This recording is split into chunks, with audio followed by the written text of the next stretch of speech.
आत्मा वही असली चीज तो दे रहे हैं, वही आत्मिक धन तो दे रहे हैं, वही रास्ता तो बता रहे हैं, और हम आप संसार के कामों में लगे हुए हैं। यानी संसार हमारा नहीं है, ये तो आप हमको छोड़कर जाना है। तभी गुरु महाराज ने कहा कि बच्चा, मैंने इतनी बड़ी जो गुरुदेव नाम की झाज लगाई है कि सारे संसार की आत्माएं बैठ जाएंगी, फिर भी स्थान खाली रह जाए। बहुत बड़ा पावर लेकर के गुरु महाराज इस समय धरती पर आए हैं, लेकिन हम आप नहीं पहचान पाए, धोखा खा रहे हैं, धोखा खा रहे हैं। देखो, ये हर समय हुआ, आज ही की बात नहीं। हर जब धरती पर महात्मा आए उस समय हर जगह हुआ। ऐसे आज दुकानें लग रही हैं, तमाम जय गुरुदेव बन रहे हैं, ऐसे पहले भी हुआ। देखो, सिख धर्म के 8वें गुरु हरकिशन सिंह महाराज गद्दी पर बैठे थे। जब उनका शरीर, उनका काम हो गया, संसार के अंदर जिस काम को आए थे,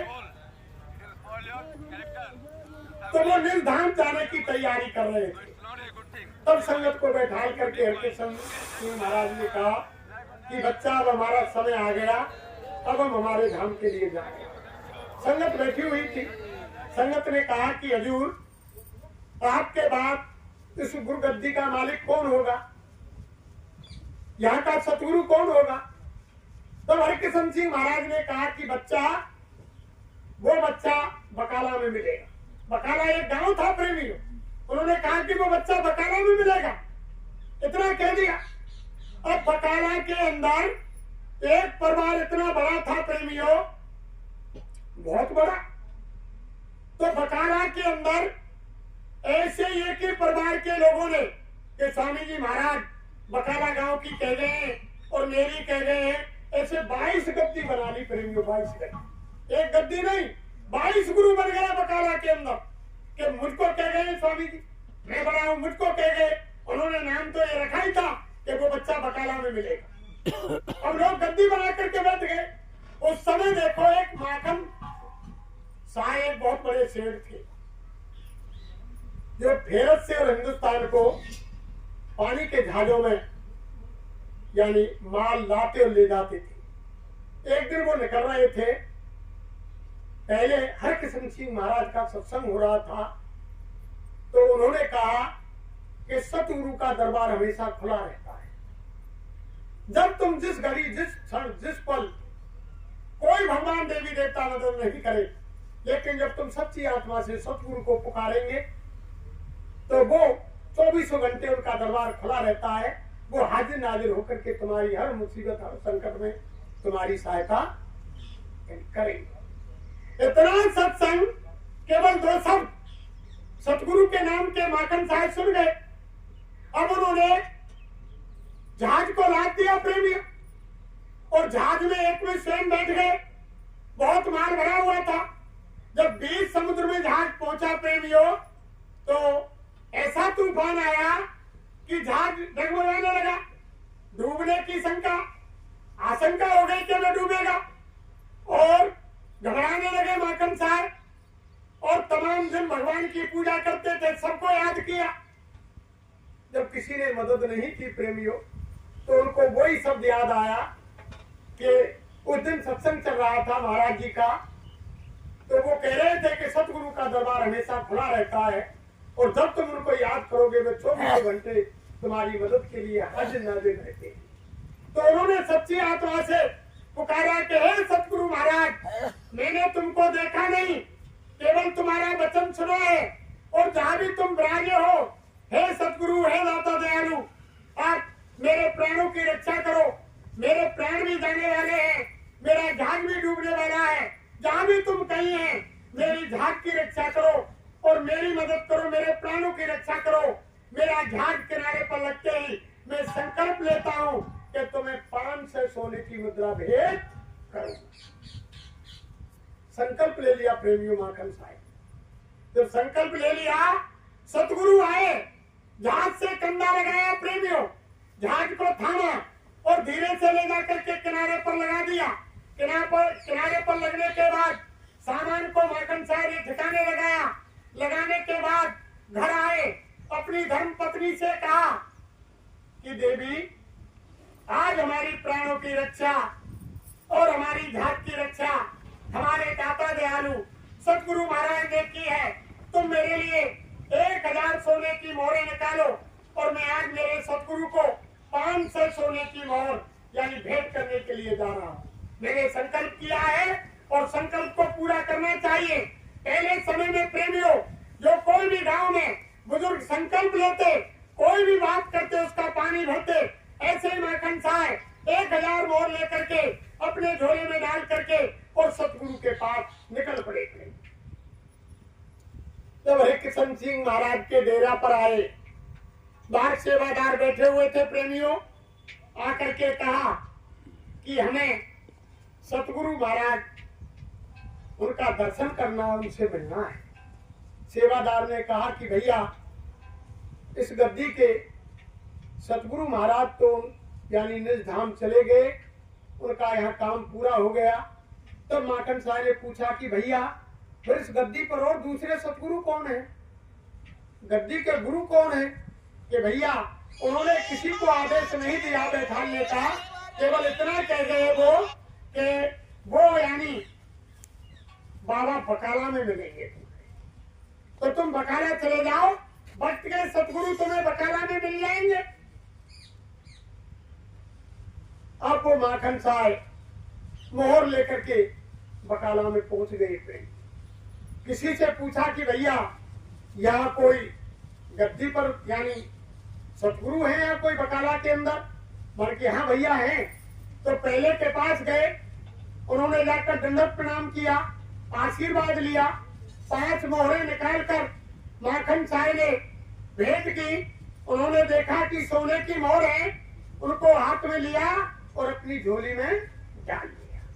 अब माखन साहब ने सोचा कि ये सतगुरु नहीं, अगर ये सतगुरु होते तो मुझको टोकते, कहते कि बच्चा तुमने संकल्प तो 500 मोहरों का किया है, तुम 5 मोहर क्यों भेंट कर रहे हो?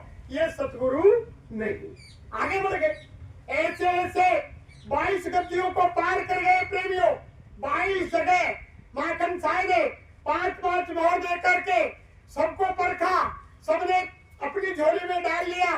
माखन साहब ने सोचा कि ये सतगुरु हो ही नहीं सकते, अगर ये सतगुरु होते तो 5 मोहर नहीं रखते और ये कहते कि 500 मोहर का संकल्प किया है बच्चा, 500 मोहर लाओ। जब निराश होकर के बकाला से लौटने की तैयारी कर रहे थे, रास्ते में एक बुजुर्ग माता मिली, उनसे पूछा कि अम्मा यहाँ बेटा क्या इन 22 गद्दियों के अलावा कोई और यहाँ महात्मा रहते हैं इस गांव में? कहाँ बेटा, वो चुपचाप, उनकी किसी को मालूम नहीं, ना उनके पास रहने को छपरा, ना उनको खाने के उनके पास खपरा, यानी नाक गरीब हैं और वे एक टूटी सी झोपड़ी में और भजन कर रहे हैं। वो साधना पर बैठे हैं, उनका नाम तेगा है, तेगा। उनके पास चले जाओ, तुम उनसे बात कर लो बेटा। जब उनका नाम सुना तो जाकर के जब माखन साहब पहुंचे, भजन में लीन थे, जाकर के वहाँ चरणों में दंडवत किया। सतगुरु महाराज ने आंखें खोली, आंखें खोलने के बाद आशीर्वाद दिया, आसन पर बिठाया, पानी पिलाया। तब माखन साहब ने वे 5 मोहर निकाल करके और यानी तेग बहादुर महाराज को सौंपी, तेगा जी को। जब सौंपी, उन्होंने हाथ में लिया, हाथ में लेकर कहा, अरे के बच्चा तुम याद करो, कहीं तुम वादे से तो नहीं मुकर रहे हो? तुमने तो मुझसे वादा 500 मोहर देने का किया था और तुम 5 मोहर दे रहे हो। तो मेरी हालत देखो, तुम जहाज को, तुम्हारी जहाज को ठिकाने लगाने में देखो मेरे कंधे में क्या हो गया। झट से तेग बहादुर महाराज ने ऊपर चद्दर पड़ी हुई थी, चद्दर को प्रेमियों फेंक दिया और कहा कि मेरे कंधे को देखो, जिस समय तुम्हारी जहाज मैंने किनारे से लगाई, जब बीच में धार में डूब रही थी, उस समय तुम्हारी जहाज की कील मेरे कंधे में धंस गई, आज भी घाव बना हुआ है। जब इतनी बात माखन साहब ने सुनी, निकाल करके सारी मोहर और यानी तेग बहादुर महाराज को भेंट कर आशीर्वाद लिया। ऊपर दूसरे मकान की छत पर अटारी पर जाकर के माखन साहब चढ़ गए। गांव वालों, गुरु मिल गए, गुरु मिल गए। जब आवाज लगाई, सारा गांव इकट्ठा हो गया। कि भक्त के सच्चे सतगुरु ये तेग बहादुर महाराज। पूरी कहानी सुनाई कि इन्होंने मेरी जहाज की रक्षा की, जो 22 गद्दी लगी हुई है ये सारी की सारी नकली है, असली सतगुरु तो तेग बहादुर महाराज है, जिन्होंने मेरी जहाज को बचाया। आज भी उनके कंधे में निशान है, यानी लोग बह रहा है, खून निकल रहे हैं। तब लोगों ने ले जा करके और डेरा व्यास में और वहां जा करके तेग बहादुर महाराज को गद्दी पर बैठा। तो ये तो हर समय की बात है। धरती पर आए, ऐसा काम हुआ, यानी जाने के बाद दो हो गए। एक तो यानी उधर डेरा व्यास का आश्रम हो गया, एक दिल्ली में सराय मोहल्ला वेला में वहाँ कृपाल सिंह जी बैठ गए वहां जाकर के। उनके बाद दर्शन सिंह भये और राजेंद्र सिंह महाराज है, और वहां भी गद्दी चल रही है। तो ये तो जगह जगह ये तो होता है हर समय, लेकिन भक्त के महात्मा को पहचानना बड़ी मुश्किल की बात है। जब तक यानी अंदर की तीसरी आंख नहीं खुलेगी, अंदर का वो नहीं होगा दीदार दर्शन, जब तक महात्माओं को पहचानना। कल भी हमने कहा कि जब त्रेता में राम की लीला को लोग नहीं पहचान पाए, 12 कला से आए, और यानी भगवान कृष्ण 16 कला से द्वापर में आए, उनकी लीला को लोगों ने नहीं पहचाना। संत धरती पर 64 कला से आते हैं, और यानी परम संत अनंत अगणित कलाओं से धरती पर आते हैं। तो बताओ, जब 12 कला के राम की लीला नहीं पहचानी संसार वालों ने, और 16 कला की कृष्ण की लीला नहीं पहचानी, तो अनामी धाम से आने वाले परम संत जिनकी अगणित कलाएं हैं, क्या उनको पहचान सकते हैं? कोई नहीं। तभी तो गुरु महाराज ने कहा कि मैं हूं अगम अनाम अमाया, रहूं मौज में अदर समाया, मेरा भेद कोई नहीं पावे, और मैं ही कहूं तो कहन में इनके भेद को कोई नहीं जान सकता। ये स्वयं जब अपने मुखारविंद से बखान करें तभी पहचान सकते हैं। प्रेमियों, ये तो बहुत बड़े दयालु हैं, ये दया के सागर हैं, हम आपको बचाना चाहते हैं। गुरु महाराज ने क्या कहा? अरे बच्चों, तुम भजन नहीं कर सकते तो तुम साकार के प्रचार में निकल जाओ। तुम यानी 6 घंटे 8 घंटे भजन नहीं कर सकते। अगर तुम सुबह से और शाम तक 8 घंटा तुमने साकार का प्रचार किया, मेरे आदेश का पालन किया, जो तुम्हारा समय शाकाहार के प्रचार में खर्च हुआ 8 घंटे, उसको तुम्हारे भजन में जोड़ दिया जाए, उसमें कन्वर्ट हो जाएगा। अरे गुरु के आदेश का पालन कर लो प्रेमियों। गुरु नानक देव के वक्त में एक प्रेमी ऐसे थे, बिल्कुल निहायत गरीब थे, और गुरु पर कुर्बान होने वाले, तन मन धन से यानी नौछावर होने वाले बंदे थे। तो गुरु महाराज नानक देव ने कहा कि बच्चा हमारा घर बना दो। अब वो घर बनाने लगे। अब घर का 1-2 दिन काम हुआ, नानक देव बोले, रे बच्चा, तुमने 3 दिन काम कर दिया, बच्चा तुम्हारी मजदूरी ले जा। कि हजूर, अभी काम को गुरु ग्रह को बनने दो, काम पूरा हो जाएगा तब मैं देगा। मालिक समर्थ थे, वो जानते थे कि गरीब है, इनके पास बाल बच्चों को खाने को नहीं है, इनको मजदूरी रोजाना दे दी जाए तो इनका काम चल जाएगा। लेकिन हर बार 10 दिन हुए, 15 दिन हुए, महीना भर हुआ, सारा यानी गुरु ग्रह बन गया, तब तक मजदूरी नहीं ली। बार बार नानक देव कहते रहे कि बच्चा तुम्हारी मजदूरी ले जाओ। कि जी हजूर सरकार, यानी पूरा घर बन जाएगा तब हम देंगे। तो पूरा घर तैयार हो गया प्रेमियों। तब नानक देव ने कहा कि बच्चा, आप तुम्हारी मजदूरी ले लो। उस दीवाने ने कहा, बंदे ने कहा कि हजूर, मैं आपसे क्या लूं, क्या मजदूरी लूंगा, आप दाता मेरे सामने खड़े हैं, सब कुछ देने वाले हैं, आपका गुरु ग्रह मैंने बना दिया, सेवा कर दी, और आप, मैं आपसे क्या मांगूंगा दाता, आप तो सब कुल मालिक हो, सारे ब्रह्मांडों की रचना आपके आवाज पर टिकी हुई है, मैं आपसे मालिक क्या मांगू। उन्होंने देख लिया कि मजदूरी नहीं लेगा। तब नानक देव ने समीप बुलाया, बुला करके कहा कि बच्चा बैठ जाओ, आलती पालती मार लो। आलती पालती मार ली। नानक देव ने यहाँ जाकर के तीसरे छठे चक्र पर जहाँ जीवात्मा बैठी हुई है, अंगूठा को टिकाया और कहा कि बच्चा सामने देखो। इतने में उसकी आंख कान नाक। गुरु ने सेवा के बदले भजन नहीं किया प्रेमियों, और सेवा के बदले और यानी उसकी आत्मा को पार, जब इनके आदेश का पालन करेंगे गुरु आदेश पालन ही गुरु की सच्ची भक्ति है प्रेम। जब इनके आदेश का पालन करेंगे तो हमारा काम होगा, और जब इनकी बात को नहीं मानेंगे, भजन तो यही कराएंगे। हमारी तुम्हारी क्या औकात है, कोई हैसियत है कि भजन को कर सकते हैं हम? रास्ते में ऐसा भूत लगा दिया, मन ऐसा भूत रास्ते में लगा दिया जो यानी उसका कोई ठिकाना ही नहीं, ऐसा भूत लगा दिया। जब तो उस प्रार्थना में स्वामी महाराज ने कहा कि जिन्होंने मार मन डाला उन्हीं को सूरमा कहना, बड़ा देरी है मन घट में इसी को जीतना कटना, पढ़ो तुम इसी के पीछे और सब जतन ही तजना, हार जब जाए मन तुझसे चढ़ा दो सुरत को,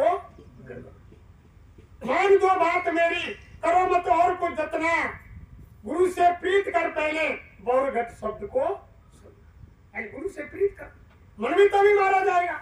ये तो रास्ते का भूत है। जिस समय जीवात्मा के ऊपर यानी ब्रह्म के यहाँ पर पहला यानी बिल्कुल बारीक कपड़ा 5 यानी तत्वों का शब्द इस पर रूप रसगंध बिल्कुल बारीक कपड़ा जब डाला गया, जीवात्मा को कोई महसूस नहीं हुआ।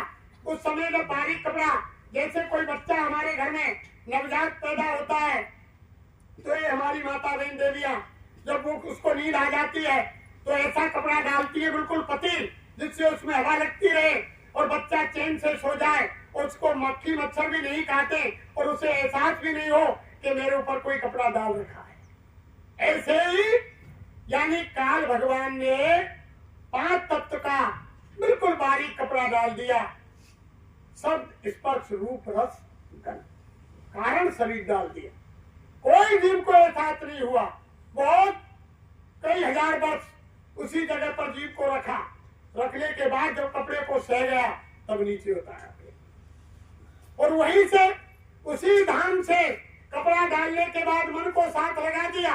जो प्रार्थना बोलते हैं ना कि गुरु जी मेरे मन को भूत उतारो, स्वामी जी मेरे मन को भूत उतारो, और जब ते पिता देश से आई लायो ज्योति ब्रह्म लवाई, छूटो देश हमारो गुरु जी मेरे मन को भूत उतारो। त्रिकुटी धाम गैल में पायो और मनुआ संग वहां से आयो और लगो भूत मत मारो, स्वामी जी मेरे मन को भूत, ये वहीं से लगाए त्रिकुटी धाम। मनुआ मौज करे हरसावे, काल कर्म पे मोह पिटावे, दियो दुख पारो, स्वामी जी मेरे मन को भूत। गुरु तुम समरथ अंतर्यामी, मेरा फंद छुड़ाओ स्वामी, और मन को पकड़ पछाड़ो, गुरु जी मेरे मन को भूत। स्वामी जी उतारेंगे, उतरा भूत सुखी है जाऊं, उतरे भूत सुखी है जाऊं, और करके भजन अपने घर जाऊं, होवे जीव सुखारो, और गुरु जी मेरे मन को भूत। यानी मन का भूत उसी त्रिकुटी धाम से जहाँ पहला शरीर कारण शरीर 5 तत्वों का सबसे बारीक डाला गया, वहीं से रास्ते का भूत मन को लगा दिया। अब उसके बाद जब नीचे सहस्त्र कमल में जीवात्मा उतारी गई, आज्ञा मार शक्ति और काल भगवान के यहाँ आकर के 9 तत्वों का दूसरा कपड़ा डाल दिया, सूक्ष्म शरीर, शब्द स्पर्श रूप रस गंध, 4 अंतकरण मन चित्त बुद्धि और अहंकार, उससे कुछ थोड़ा मोटा जीवात्मा को ऊपर डाल दिया। एहसास नहीं हुआ कि मैं किसी खोल में बंद की गई, बहुत समय वहां रखा। रखने के बाद फिर नीचे, फिर उसको उतारा, देवलोक में आ गई। देवलोक में उतारने के बाद इसके ऊपर प्रेमियों 17 तत्वों का कपड़ा लगा दिया। लिंग शरीर, 5 ज्ञानेन्द्रिया, 5 कर्मेंद्रिया, 3 गुण रजोगुण तमोगुण सतोगुण, 4 अंतकरण मन चित्त बुद्धि अहंकार, ये 17 तत्वों का लिंग शरीर जीवात्मा के ऊपर उससे मोटा कपड़ा डाल दिया। बहुत समय तक वहां देवलोक में रखी गई। जब ये कपड़े को सहन कर गई, उसके बाद ये मृतलोक में उतारी गई। सबसे मोटा कपड़ा ये 5 तत्व का जल पृथ्वी अग्नि वायु आकाश, ये यानी चौथा शरीर यहाँ लगा दिया। जब तक ये 4 शरीर नहीं छूटेंगे, 4 शरीर जीवात्मा के नहीं उतरेंगे, तब तक जीवात्मा बंधन से मुक्त नहीं होगी। पहले तो सबसे बड़ा बंधन यही है मोक्ष की बात तो बहुत दूर गई प्रेमियों।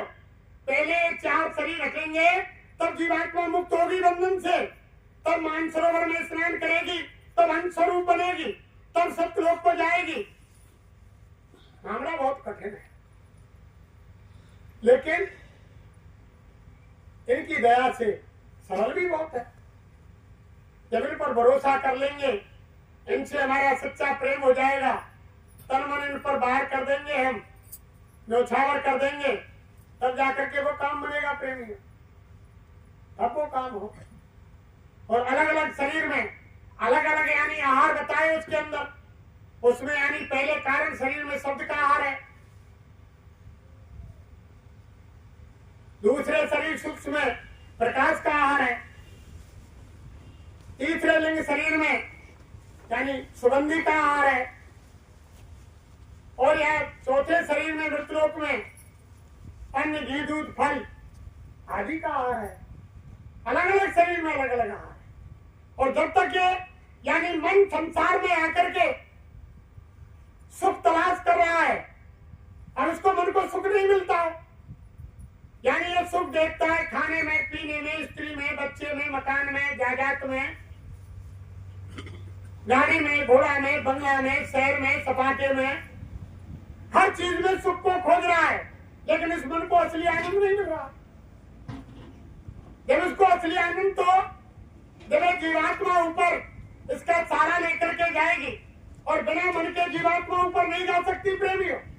ये मन जब इसका साथ देगा, जो एक प्रार्थना में कहा ना, जीवात्मा प्रार्थना करती है मन से कि मन रे मान बचन एक मेरा, मैं दासी तेरे जन्म जन्म की, तू हुआ स्वामी मेरा, मन रे मान बचन एक मेरा।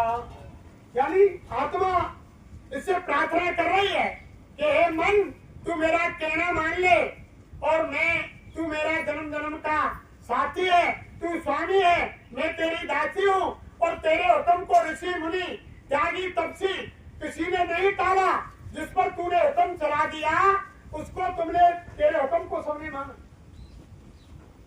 सब इस मन के फेरे में है प्रेमियों, ये छोटी मोटी ताकत नहीं, सब देवी देवता ऋषि मुनि नर यक्ष किन्नर मनुष्य सब मन के फेरे में पड़े हुए हैं। आपने सुना नहीं, विश्वामित्र ने 10,000 वर्ष तपस्या की, तपस्या करने के बाद जब विश्वामित्र तपस्या पर बैठे थे तो उन्होंने देखा कि इंद्र ने क्या उनकी तपस्या पूरी होने जा रही है, मेरे सिंहासन को छीनेगा, ये यानी इंद्र का पद धारण कर लेगा।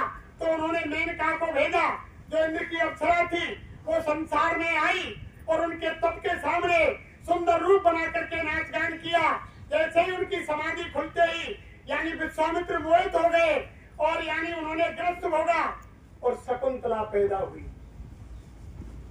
विश्वामित्र के शकुंतला पैदा हो गई।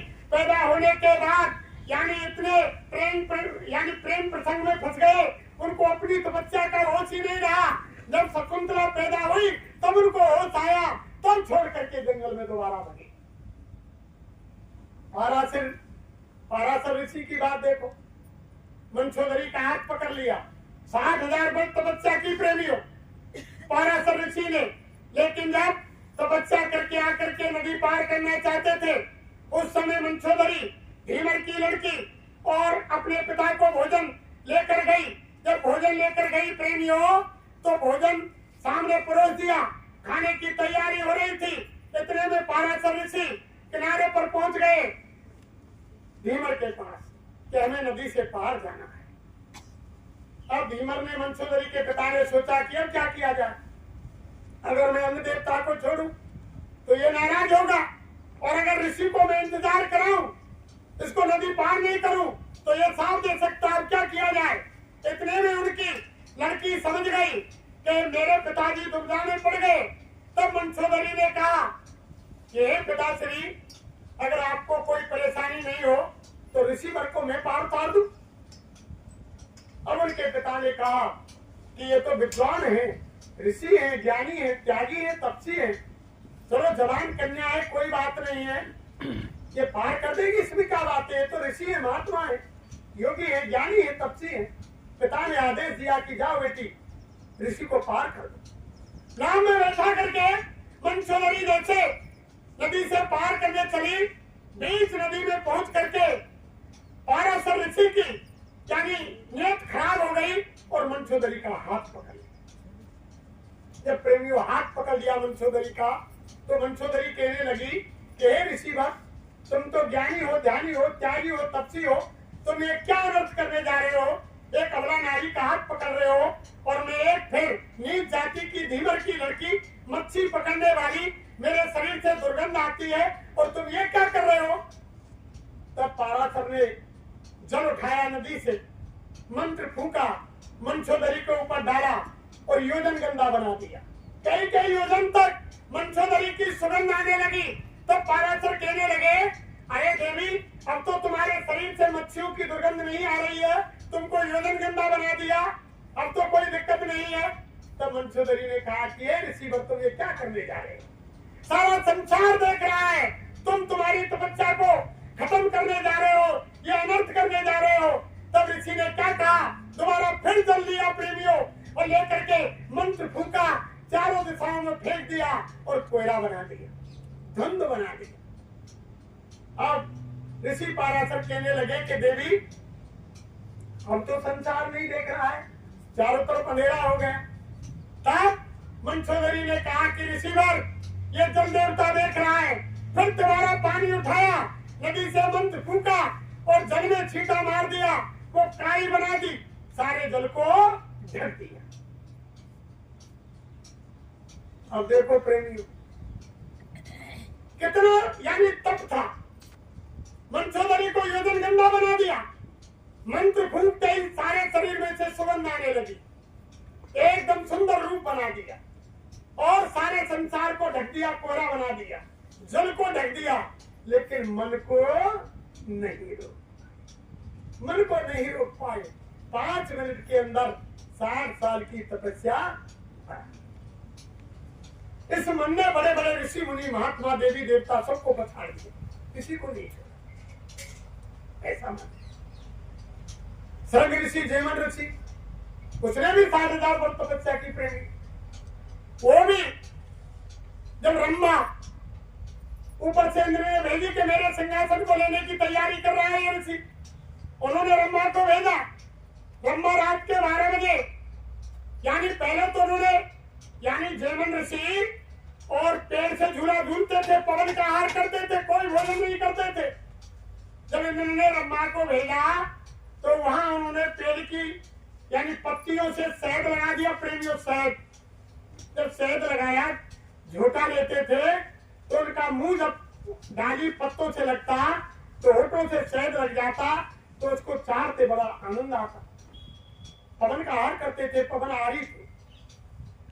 जब शहद का मिठास फिर ज्यादा लगाने लगी, ज्यादा शरीर में ऋषि के ताकत आने लगी, फिर वो हलवा लगा दिया, अन्न लगा दिया, तो अन्न को खाने लगे। उनकी तपस्या भंग कर दी ना। जब अन्न को खाने लगे, शरीर में ताकत आई। एक दिन रात के 12 बजे ऋषि कुटिया पर रंभा 16 श्रृंगार करके और ऋषि के आश्रम में आ गई और ऋषि कुटिया में अंदर बैठे हुए बाहर आकर के रोने चिल्लाने लगी कि अरे हमें कोई बचाओ, कोई है यहाँ आश्रम में जो अबला नारी की रक्षा करे, हम रास्ता भटक गई रात में। अब ऋषि ने किवाड़ खोले, बल्कि तुम कौन ना रात में कि महाराज मैं एक अबला हूँ, एक नारी हूँ और मैं रास्ता भटक गई, अब तुम मुझ पर दया करो, आज रात मुझे आश्रम में गुजारने दो। कि नहीं, यहाँ आश्रम में औरतों का कोई काम नहीं। कि महाराज तुम कैसे हो जब तुम्हारे अंदर दया नहीं है? दया तुम संत कसाई, तुम्हारे अंदर हृदय में दया नहीं है, तुम कैसे महात्मा ऋषि हो? मुझ पर दया करो, एक अबला नारी पर दया नहीं कर रहे। जब आमने सामने दोनों का यानी वार्तालाप हुआ तब ऋषि को दया आ गई कि चलो चलो कोई बात नहीं, ठीक है, अब तुम मैं जानता हूँ रात के 12 बजे कहाँ जाओगी, तुम कुटिया में अंदर चली जाओ, मैं बाहर सेन करूंगा, अंदर से कुंडी लगा लेना, अगर मैं भी कहूँ तो कुंडी मत खोलना। अंदर यानी कुटिया में सो गई, बाहर ऋषि सो गए। धीरे धीरे वो पवन छोड़ के शहद खाया और फिर वो अन्न खाया, शरीर में ताकत आई। अब देखो रात में अचानक काम जगा, ऋषि के काम जगह कुटिया पर पहुंच गए। अरे देवी किवाड़ खोलो, कि मैं किवाड़ नहीं खोलूंगी, कोई हो। अरे कि मैं ऋषि हूं। अरे तुमने तो मना किया था कि अगर मैं भी कहूं तो किवाड़ मत खोलना, अब तुम क्यों दरवाजा खुलवा रहे हो? मना कर दिया ब्रह्मा ने दरवाजा खोलने से। इतना काम जगह प्रेमियों के ऊपर से जाकर के छत ऋषि ने छोड़ दी। छत में ऊपर से प्रवेश कर गए। तो ऊपर से प्रवेश करे, भगवान ने आकर के हाथ पकड़ लिए। अरे के ऋषिवर, तुम तुम्हारी 60,000 वर्ष की तपस्या को मिट्टी में बनाने जा रहे। तो बड़े बड़े ऋषि मुनि देवी देवता इस मन के चक्कर में फंस गए। और मन को मारना कोई आसान नहीं है। मन लोभी, मन लालची, और मन चंचल, मन चोर, और मन के मते न चालिए पलक पलक में बहुत। ये तो मन बड़ा शैतान है, ये रास्ते का भूत है प्रेमी। बिना गुरु की दया के आप हमें कोई पावर नहीं जो इस मन को मार सके, इसको रोक सके। इस मन को रोकना बड़ी टेढ़ी खीर है। जब गुरु से दया मांगेंगे, जब तो साईं महाराज ने कहा, जब संत महात्माओं ने कहा कि मन जाए तो जान दो, दृढ़ कर राख शरीर, और उतरे हुए कमान से कबू न चाले। मन अगर कह रहा है कि मुझे चोरी करनी है, मन अंदर से कह रहा है मुझे व्यभिचार करना है, मन कह रहा है कि मुझे किसी का खेत काटना है, मन कह रहा है अनैतिक कार्य करना है, तो महात्मा कहते हैं कि मन को जाने, शरीर से मत जाओ। जब तुम शरीर से उठकर नहीं जाओगे तो मन इधर उधर घूम करके फिर वापस आ जाएगा। ये बात तो गुरु महाराज कह रहे हैं। अरे के मन जा रहा है, तुम भजन पर बैठ जाओ, ध्यान पर बैठ जाओ, स्मरण पर बैठ जाओ। मन तुम्हारा बार बार भग रहा है, अरे तुम घेर समेट के फिर लाओ, फिर उसको लाओ।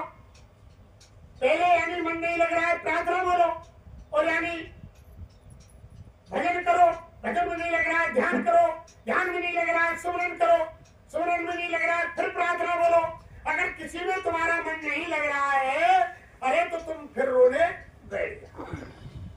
रोज ही भर के अंदर से जब तुम रोओगे, बिन रोए न पाइए साहिब का दीदार। मीरा इतनी रोई, रात भर इतनी रोती थी प्रेमियों कि उनका तकिया आंसुओं से भीग जाता था। मीरा इतनी रोई, जब जाकर के उस मालिक को पाया। ऐसे थोड़ी मिलता है मालिक, वो हंसे खेले से अगर मिल जाए तो कौन दुआएंगे उसको, यानी रोना पड़ेगा। जब रोएंगे, आप तक रोए। गुरु महाराज को 13 साल हो गए, आप हमारी आंखों से ओझल हुए। अगर हमारा कोई संसार से बच्चा, कोई माँ बाप, कोई बहन भाई निकल जाता तो हम रात दिन इतना पैसा खर्च करते ढूंढने में, और जब कोई हमारा रिश्तेदार, हमारी बेटी, कोई हमारी बुआ भतीजी और आकर हमारे बच्चे की याद दिलाती, परिवार के सदस्य की याद दिलाती, तो हम आप फूट फूट कर रोते उस समय। हाय मेरा बेटा, हाय मेरा भाई, हाय मेरा पति। आज तक किसी ने एक आंसू गुरु महाराज के नाम पर डाला? 13 साल हो गए, आंखों से ओझल हो गए कि ऊपर ऊपर हम आप गा रहे हैं। किसी ने डाला? किसी ने नहीं डाला। और अगर कोई परिवार का सदस्य निकल जाता तो घर को यानी रो रो करके भर देते। तो हमारा आपका सच्चा प्यार कहाँ है? जब तक सच्चा प्रेम नहीं होगा प्रेमियों, तब तक काम नहीं बनेगा। अभी तो महात्मा कहते हैं, अरे तू करता वही है जो तू चाहता है, लेकिन होता वही है जो मैं चाहता। लेकिन फिर गुरु महाराज ने कहा, अरे बच्चा कर वही जो मैं चाहता हूँ, फिर होगा वही जो तू चाहता है। पहले इनकी बात को मानो। जब तुम इनकी बात को मानोगे, जो तुम मन में सोचोगे, फिर वो सारा काम तुम्हारा होगा। और करते हैं गुरु महाराज, करते हैं, ऐसा नहीं है। लेकिन पहले इनके आदेश का पालन करो। जब इनके आदेश का पालन नहीं करेंगे तो कैसे काम होगा? हम आदेश का पालन तो संसार का कर रहे हैं, गुरु के आदेश का पालन करें। तो देखो प्रेमी, उस समय बहुत खराब आ रहा है, बहुत बड़ी आपदाएं, मुसीबतें, विपत्ति आ रही। और आप हमारे गुरु भाई बहन ये मत समझो, साईं महाराज ने मन से भी कहा था कि जब पड़ोस में आग लगेगी, चलो तुम्हारे घर में आग तो नहीं लगेगी, लेकिन आग की लपटें तो तुम्हारे पास, लपटें तो आएंगी उसकी। तो लपटें आएंगी तो उनसे बचने के लिए हम आप भाई बहनों को गुरु महाराज के आदेश का पालन करना है। साकार का प्रचार और ध्यान, भजन और स्मरण। साईं महाराज बोले कुछ खराब समय में तुम्हारा रुपया पैसा, तुम्हारी बीवी बच्चे, मकान, धन दौलत, जायदाद कोई भी काम नहीं करेगी उस समय। केवल जो तुमने किया होगा यानी भजन, वही ढाल तलवार का काम करेगा, वही भजन तुम्हारी रक्षा करेगा, और कोई चीज तुम्हारे काम नहीं आएगी। ये भजन करना, कोई उस समय नहीं बचा पाएगा। एक छोटे सा कोरोना 2019 में हिंदुस्तान के अंदर आया, छोटा सा कोरोना, उसने सारे भारत को नहीं विश्व को तबाह कर दिया। सारी प्यार मोहब्बत खत्म हो गई प्रेमियों। उस समय प्यार कहां चला गया? वो तो एक फिल्म का ट्रेलर था, वो तो फिल्म का ट्रेलर था। सारी फिल्म तो पीछे पड़ी हुई है। तो गुरु महाराज ने कहा कि अभी आपने बीमारियां कहाँ देखी है? बीमारियों की आंधी आ रही है, 1000 बीमारी एक साथ आ रही है। वो तो एक फिल्म का ट्रेलर था। जब सबकी दाढ़ी में प्रेमियों आग लगेगी तो कौन किसकी आग बुझाएगा, कौन किसकी सहायता करेगा? 2019 में तो एक छोटा था कोरोना था, जो एक दूसरे की दवाई कराने उसमें लग गए, और उसमें भी प्यार मोहब्बत खत्म हो गया। अगर माँ बाप को कोरोना लग गया तो बहू बेटा से गुहार लगा रहे हैं कि मम्मी पापा हमें बचाओ। मम्मी पापा कह रहे हैं अरे बहू बेटा दूर रहो, दूर रहो, ये बीमारी तुमको लग गई, तुमको तो मरना ही है। हमारे परिवार में बीमारी क्यों लगाना चाहते हो, दूर रहो, डॉक्टर आएगा। सारा प्यार मोहब्बत खत्म। अगर बहू बेटा को हो गया, वो गुहार लगा रहे हैं, मम्मी पापा को हो गया, वो गुहार बहू बेटा से लगा रहे हैं कि हमें बचाओ। कह रहे हैं कि नहीं नहीं दूर रहो, मम्मी पापा डॉक्टर आएंगे, वो बचाएंगे। हमारे परिवार को क्यों मारना चाहते हो, तुम तो मर रहे हो। अरे प्रेमियों, ऐसा समय आ गया, एक दूसरे का प्यार मोहब्बत खत्म हो गया। हमारा कोई मरीज अस्पताल में कोरोना की बीमारी से मर गया तो पॉलीथिन में पैक होकर आया, यानी प्रशासन के लोग गांव में आए और अंतिम संस्कार से पहले सब, ये हिंदू समाज की रीति रिवाज है कि सब उसका चेहरा देखते हैं। चेहरा देखने की क्या चलाए, किसी ने छुआ तक नहीं, और ये भी नहीं देखा कि ये हमारे मरीज की लाश है या और किसी की है। पॉलीथिन में पैक आई और प्रशासन जला करके चला गया। उस समय प्यार मोहब्बत कहाँ चला गया? उस समय तुम्हारा प्यार मोहब्बत कहाँ चला गया? हमारा ही मकान है, हमारी छत है, हमारे रास्ते गलियां हैं, और गांव में कोरोना का मरीज निकल आया, रस्सियां खिंच गई, मकान पर घूम नहीं सकते, रास्ते में यानी चल नहीं सकते, हमारा ही पैसा बैंकों में है, निकाल नहीं सकते, पैसा भी है, बाजार से सामान नहीं ला सकते, बाजार बंद, दुकान बंद, बस बंद, ट्रेन बंद, स्कूल बंद, सारी व्यवस्था चरमरा गई, सारी व्यवस्था चरमरा गई, काम काज बंद। भाई महाराज ने कहा ना, एक बार आपने सत्संग में सुना होगा, गुरु महाराज ने कहा बच्चे बच्चे, आज के समय में लोग गांव से जमीन जायदाद बेचकर शहरों में मकान बना रहे, कोठी बना रहे। भाई महाराज बोले अरे बच्चा देखना, एक ऐसा समय आएगा कि लोग शहरों से गांव की तरफ भागे। वो कोरोना ने दिखा दिया, वो तो अभी और दिखेगा।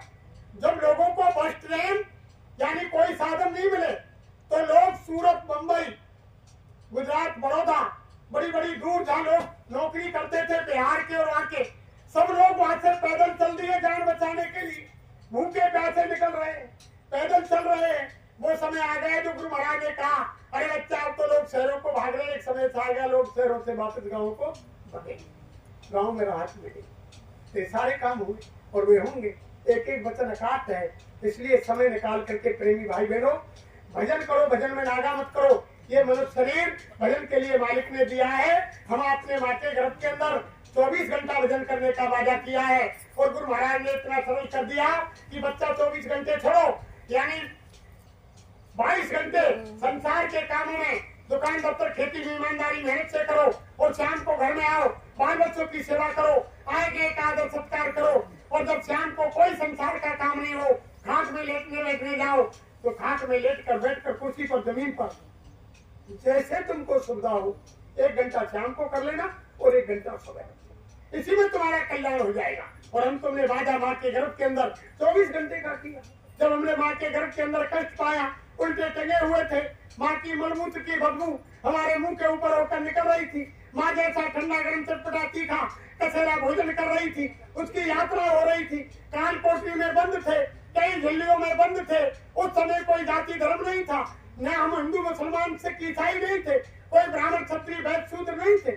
उस समय हम नंगे पड़े हुए थे, कई झिल्लियों में खुशबूदार तरल पदार्थ चारों तरफ हमारे घूम रहा था, नाक कान मुंह में भरा हुआ था, उस समय असहनीय पीड़ा। तब हमने भगवान से वादा किया कि अब प्रभु कृपा करो यही भांति और सब तज भजन करे दिन राति। सबने वादा किया कि मैं दिन रात भजन करूंगा। हे मालिक, हे दयालु, तू मुझे इस काल कोठरी से बाहर अपनी बार निकाल। और जमीन पर आकर हम भूल गए कि पड़े भूमि जब डाबर पानी और जिम जी गई माया लिप जान। जैसे बरसात का पानी साफ निर्मल आता है, जमीन पर गिरते ही मिट्टी में धूमिल गंदा होकर गंदा हो जाता है, ऐसे आत्मा माँ के गर्भ के अंदर पाक साफ थी, कई जन्मों की याद थी, भगवान से तार जुड़ा हुआ था, उनके प्रकाश और उनकी आवाज को सुन रही थी, लेकिन बाहर आते ही माया की छाया ने दबोच लिया और भगवान के भजन के वादे को, उसी वादे को याद दिलाने के लिए प्रेमियों धरती पर हमारे गुरु महाराज और उन्होंने आकर कहा कि हम आए हुए देश से जहां तुम्हारो धाम और तुमको घर पहुंचा लो ये हमारो। सही महाराज ने आकर कहा कि बच्चा भजन कर लो, ये मनुष्य शरीर भजन के लिए दिया है। अगर तुमने अब की बार भजन नहीं किया और ये मनुष्य शरीर तुम्हारा बेकार चला गया तो 84 खान में डाल दिए जाओगे और तुम्हारे कर्मों के अनुसार गधा घोड़ा मुर्गा सुअर सांप बिच्छू डेड़ू बना दिए जाओगे। पहाड़ पर्वत में तुम्हारी आत्मा डाल दी जाएगी, पेड़ पौधों में तुम्हारी आत्मा डाल दी जाएगी, फिर भूल कर भी तुमको ये मनुष्य शरीर दोबारा नहीं। इसलिए प्रेमियों बाबा जी तो आप सबको समझा रहे, समय बहुत बेकार आ रहा है आगे। इस समय के बारे में यानी बहुत महापुरुषों ने पहले कह दिया, यानी वो सूरदास जी या उत्तर प्रदेश की बॉर्डर हरियाणा में यानी सी गांव में हुए सूरदास जी महाराज आज से 550 पौने 700 साल पहले लिख गए कि अरे मन धीरज क्यों ना धरे, अरे मन धीरज क्यों ना धरे, संवत 2000 के ऊपर ऐसा योग पड़े, पूरा पश्चिम उत्तर दक्षिण 24 काल फिरे, अकाल मृत्यु जगमाई व्यापे प्रजा बहुत मारे, अरे मन धीरज क्यों ना। ऐसा समय आएगा अकाल मौत मारे जाएंगे। जो गुरु महाराज ने कहा कहीं जय गुरुदेव पुकार जमाना बदलेगा, प्रजा बहुत मरेगी जग में और लाशें पड़ी सड़ेंगी घर घर में, उठाने वाले मिलेंगे ना यार जमाना बदलेगा। ऐसा समय आ रहा है, घर घर में लाशों का बिछाना हो जाएगा। यही सूरदास जी महाराज लिख गए कि चारों तरफ अकाल मौतें को काल घूमेगा, अकाल मौत मारे जाएंगे, आंगन आंगन में लाशों के ढेर हो जाएंगे। फिर उसके बाद 6 वर्ष लग सत्यवाद है और सुख की दशा फिरे, स्वर्ण फूल वन पृथ्वी फूले, धर्म की वेल बढ़े और काल व्याधि से वही बचेगा जो गुरु का ध्यान धरे और सूरदास ये हर की लीला कार्य नहीं, अरे मन धीरज क्यों ना। ये होगा, इसको कोई टाल नहीं सकता। दूसरे पद में फिर सूरदास ने लिखा कि अरे मन धीरज क्यों ना धरे, संवत 2000 के ऊपर 56 वर्ष चले, माघ मास संवत्सर व्यापे, सावन ग्रहण चले, सावन ग्रहण पड़े और एकादशी को नक्षत्र 6 होए, अरब को चंद्र चढ़े और विमान अंबर में जावे, ग्रह ग्रह युद्ध करे और मारुत कुछ फेंके जग में प्रजा बहुत मरे। 12 को सिखाओ जाको कंठ को तेज बने और काल व्याध से वही बचेगा जो गुरु का ध्यान करे और सूरदास ये हल्की लीला तारे नहीं, अरे मन धीरज क्यों। फिर सूरदास जी महाराज ने दूसरे पद में लिखा कि ऐसा ऐसा होगा, चीन और पाकिस्तान वो जहरीले बम, वो कीटाणु बम यानी हिंदुस्तान पर डालेंगे, वो हवा में जहर घुल जाएगा, सांस के साथ वो जहरीली गैस जाएगी, 5 मिनट के अंदर इंसान खड़ा खड़ा ध्यान से जमीन पर गिरेगा, राम नाम शब्द हो जाएगा। उस समय गुरु महाराज बोले मन से खड़े हुए, सत्संग दे रहे तेरे बच्चा पहचानो 3.5 हाथ के फकीर को। उस समय जब वो कीटाणु बम और जहर के बम डाले जाएंगे, उस समय ये फकीर वो मौजूद होगा और ये ऐसी आंधी चलाएगा उल्टी, जहाँ से वो बम आए हैं यानी वो वापस उसी देश में वो कीटाणु पहुंच जाएंगे। भारत में खाने पीने वालों का यानी विनाश होगा और जहाँ से वो छोड़े गए वह सर्वनाश हो जाएगा। ये गुरु महाराज ने पहचान लो 3.5 हाथ के, ये ऐसी आंधी चलाएगा यानी वो जहरीले कीटाणु, वो जहरीली गैस वापस चली जाएगी।